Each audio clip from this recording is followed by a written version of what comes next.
Assalamualaikum warahmatullahi wabarakatuh. Kembali lagi di Ngobrol Podcast Santuy sekali.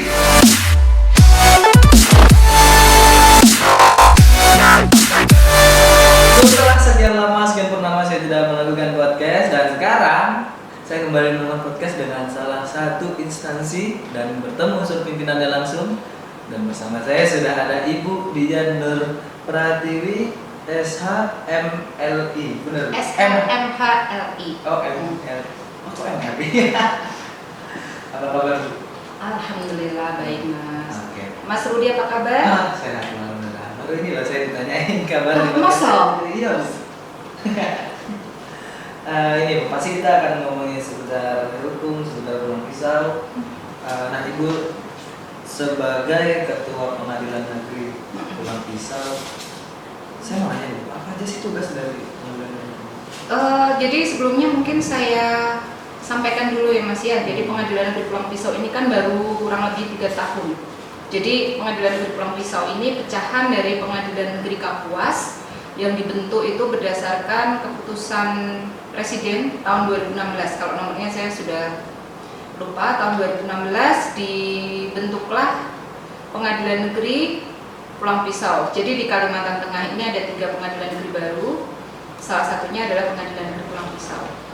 Nah, kalau untuk tugas dan tanggung jawab dari pengadilan negeri Pulang Pisau ini sendiri, jadi pengadilan negeri Pulang Pisau ini sebagai kawal depan Mahkamah Agung, khususnya di wilayah Kalimantan Tengah, di wilayah hukum Kabupaten Pulang Pisau, yang bertugas untuk menerima perkara, memeriksa perkara, terus kemudian memutus dan yang jelas menyelesaikan perkara. Jadi bagaimana supaya perkara itu bisa tuntas masuk di pengadilan negeri Pulang Pisau dan bagi masyarakat pencari keadilan bisa mendapatkan keadilan di sini.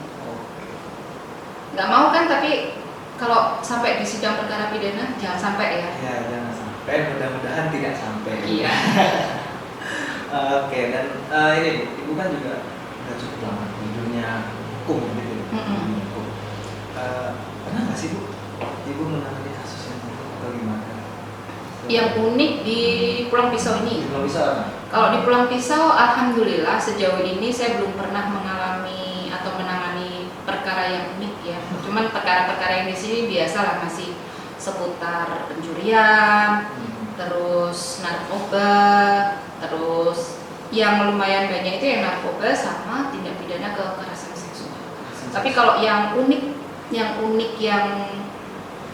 atau yang menarik sejauh ini belum yang sampai menarik perhatian masyarakat itu belum. Itu untuk yang di Pulang Pisau ya? Ya, tapi tergantung nih. Saya gantian nanya, tergantung nih dari Mas Rudi sendiri kategori uniknya itu seperti apa? Unik dalam artian tuh, kalau menurut saya kayak jarang loh, ini hal yang baru di sini.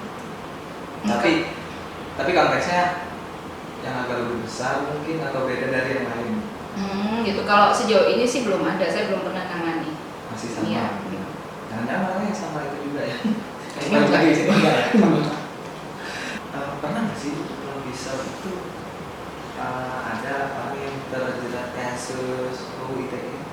Kalau UU ITE itu sendiri sejauh ini saya kan juga masih baru di sini ya, masih per 30 Juni besok saya 1 tahun di sini. Sejauh ini saya belum pernah mengadili UU ITE. Mudah-mudahan saja, saya berharapnya mudah-mudahan saja di Pulang Pisau ini memang benar-benar nggak ada. Jangan karena sebenarnya ada, cuman tidak nampak karena masyarakatnya kurang sadar atau kurang sadar bahwa sebenarnya perbuatan itu juga dijerat oleh pidana. Nah, mereka mungkin bisa jadi nggak tahu, tapi sebenarnya sudah banyak, cuman nggak tahu, nggak dilaporkan, jadi nggak muncul, itu kan bisa jadi. Yang dimaksud dengan negara hukum itu adalah negara yang menjamin hak dan kewajiban setiap warga negaranya. Nah, salah satu hak dari warga negara itu adalah dia itu mendapat perlindungan hukum. Jadi segala sesuatu, hubungan antar masyarakat, antar warga negara di dalam negara Indonesia ini sendiri, itu sudah ada aturan-aturan yang mengatur. Dan apapun itu, apabila ada pelanggaran terhadap hak orang lain, itu ada aturan hukumnya dan bisa dikenai oleh hukum. Gitu. Kalau menurut pandangan saya mungkin secara simpelnya seperti itu, secara pandangan umum seperti itu. Kalau secara teori kan pasti lain. Negara hukum itu adalah apa-apa, menurut ini adalah apa gitu. Di era society 5.0 ini atau lebih dikenal dengan yang mendominasi itu generasi Z atau Gen Z gitu Bu. Nah, saya jelasin dulu. Gen Z ini adalah generasi yang lahir di tahun 1996 sampai 2012. Nah, kalau Ibu ini masuk generasi apa nih? Saya ini Gen Z. Masuk apa ya? Saya 81 itu Mas. 81. Berarti masuk generasi A. Enggak. Ada nggak generasi A gitu? Kayaknya ada. Oh, nggak Bu. ada. Generasi ini Bu, milenial. Atau generasi jadul? Enggak. Enggak, bukan jadul namanya, sebelum. Oh, sebelumnya. Ya. Berarti generasi Y Bu atau yang Oh, milenial. generasi Y atau oh, berarti saya masuk kaum milenial ya? Ya, tapi yang pertama tapi Bu. Oh. Berarti milenial pertama berarti udah agak-agak jadul gitu kan? Enggak juga Bu, itu kan kata Ibu ya Bu, bukan kata saya.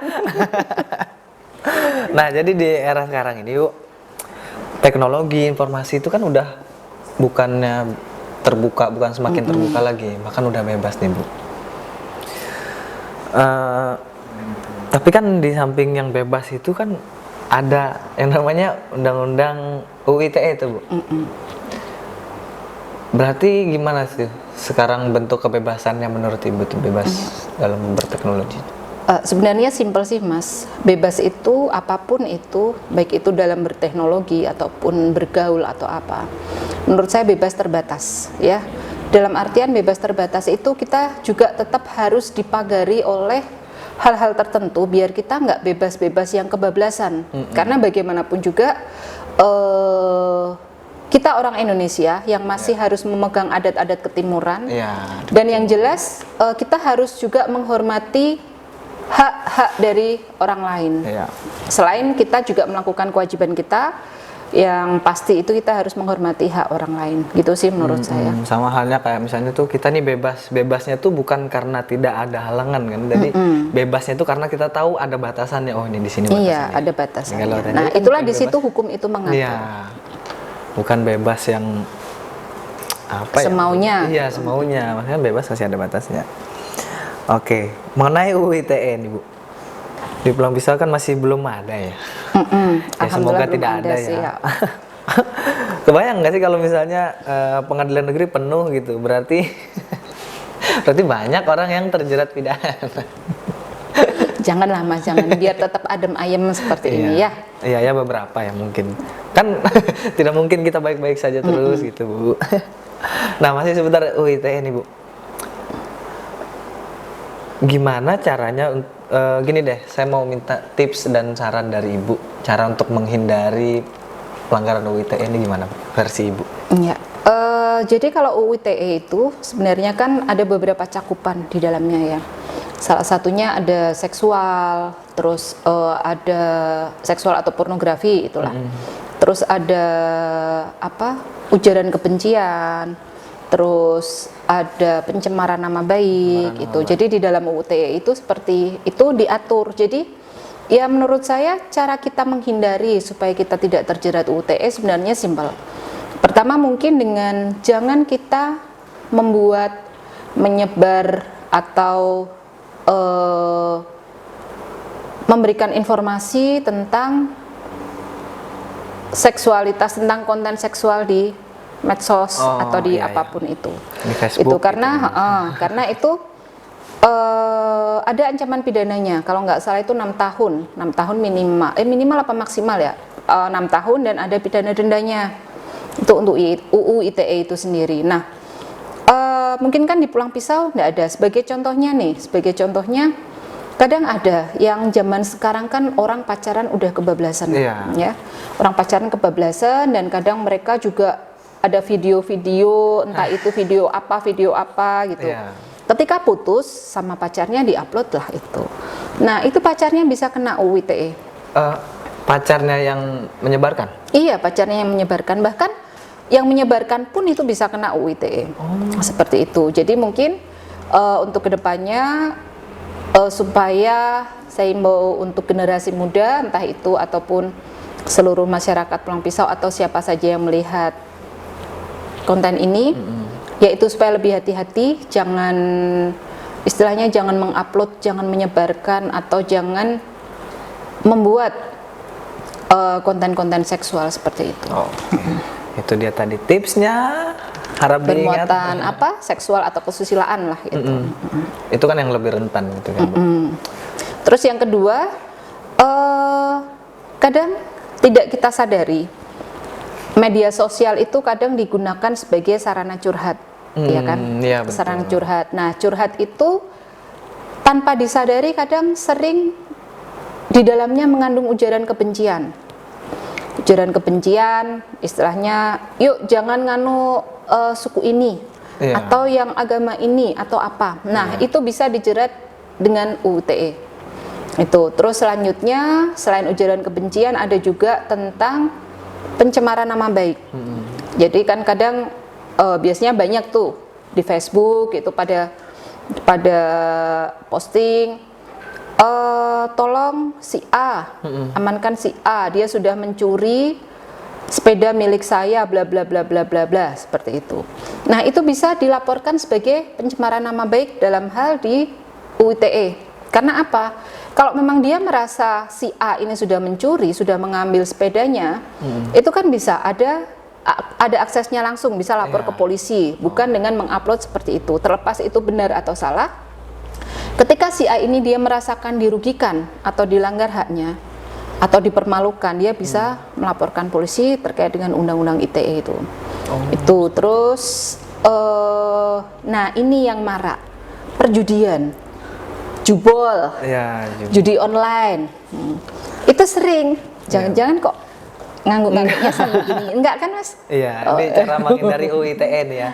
Jadi konon mungkin, kabarnya ada teman-teman saya. Ada kabarnya. Jadi judi bola itu di kota-kota lain itu sudah pada ditangkap.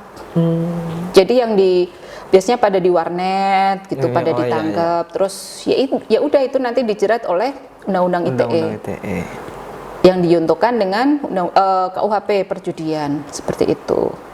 Jadi banyak sebenarnya yang mungkin selama ini sudah diakses, sudah dilakukan, cuman ya mungkin karena masyarakat belum tahu. Itu sih Mas. Intinya seperti itu, ada hal-hal seperti itu. Oke, sangat lengkap dijelaskan. Mungkin satu lagi. Apa, Bu? Hoax, berita hoax. Oke. Kalau generasi jadul kan nyebutnya hoax. Iya, hoax. Meskipun bacanya kan harusnya hoax gitu kan. Saya termasuk generasi jadul, jadi bacanya hoax. Jadi berita hoax. Jadi kadang berita hoax gitu. Jadi kadang kan kadang sekarang ini banyak berita-berita online gitu. Nah, kita menyebarkan, padahal kita nggak tahu bagaimana kebenarannya, gitu kan. Nah, itu yang mungkin menimpa artis. Dulu pernah ada Ratna Sarumpait itu kan juga karena adanya hoax itu. Nah, itu yang mungkin perlu disadari, mari kita tingkatkan kesadaran hukum kita bahwa undang-undang ITE ini bisa menjerat siapa saja. Siapa saja. Jadi lebih hati-hati. Gitu aja sih Mas. Oke. Kalau hoax tadi nih Bu, saya tertarik untuk membahasnya. Mungkin agak cukup lama lagi. Hoax itu kan apa ya, bisa disebut berita yang tidak benar. Tapi seiring berkembangnya zaman yang sampai ini sekarang sudah bebas nih, kita tuh agak sulit gitu membedakan hoax. Tapi ini disebut hoax nih, tapi enggak nih kayaknya bukan hoax. Maksudnya gini, kayak si A membagikan atau membagikan suatu berita yang sudah lama. Nah, sudah lama tuh dibagikan lagi tuh. Nah, jadi ada yang mungkin salah persepsi, mungkin kan ini berita ini padahal ini berita lama. Nah, itu apakah disebut berita hoax atau? Jadi yang masuk dalam kategori berita hoax itu berita yang di dalamnya mengandung kebohongan. Ya, mengandung kebohongan dan terhadap berita tersebut bisa mempengaruhi publik untuk percaya.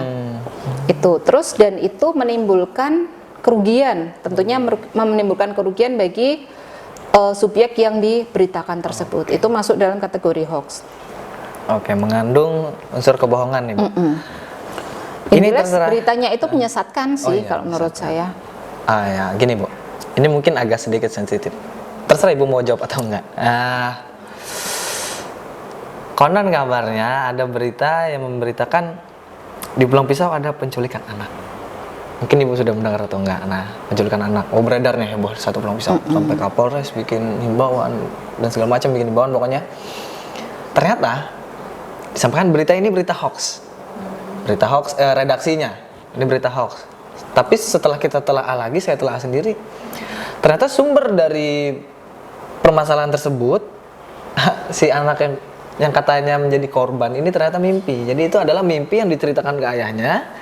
Tapi ayah ini belum nangkep ini nih konteksnya mimpi. Nah, ketika dia tidur siang mimpi disampaikan ke ayahnya, ayahnya lapor ke polisi. Nah, itu apakah berita? Soalnya sudah menjadi berita nih. Itu gimana menurut ibu? Itu hoax atau?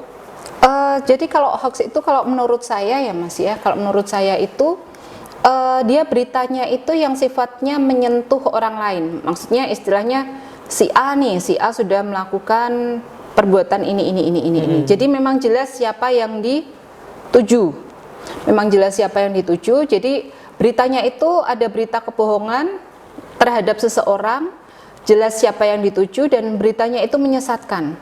Menyesatkan dan jelas itu menimbulkan kerugian bagi orang yang diberitakan tersebut. Nah, kalau dalam kategori ini kalau saya memandang mungkin hoaxnya mungkin mungkin itu berita bohong. Tapi kalau kategori hoax sesuai dengan Undang-Undang ITE itu masih belum, karena dia nggak jelas siapa yang dilaporkan, yang menculikkan siapa, nggak menuju si A si B siapa kan. Terus yang kedua juga menurut saya juga sebagai sebagai teguran, sebagai himbauan juga buat kita sebagai pelajaran bahwa kita dalam mengurus anak itu juga lebih hati-hati. Itu sih mungkin sisi positifnya situ. Cuman kalau untuk kategori hoax sesuai dengan Undang-Undang ITE itu masih belum. Iya. Jadi ya udahlah, nggak kejadian juga gitu. Sempet ramai tuh kemarin tuh Bu, sampai ibu-ibu yang sampai heboh pada ketakutan heboh, ya. Iya. Yang awalnya posting jualannya di sosmed kan itu posting itu, jadi ketutup tuh. Jadi pasti berita itu bohong, rame lagi jualannya. Gitu. Oke, sudah cukup banyak obrolan yang disampaikan dari Ibu Dian Nur Pratiwi. Terima kasih atas waktunya Bu. Sama-sama Mas. Terima kasih sudah meluangkan waktu untuk saya. Mungkin segini aja untuk podcast kali ini. Jangan lupa like, comment, dan subscribe. Sampai jumpa di video selanjutnya.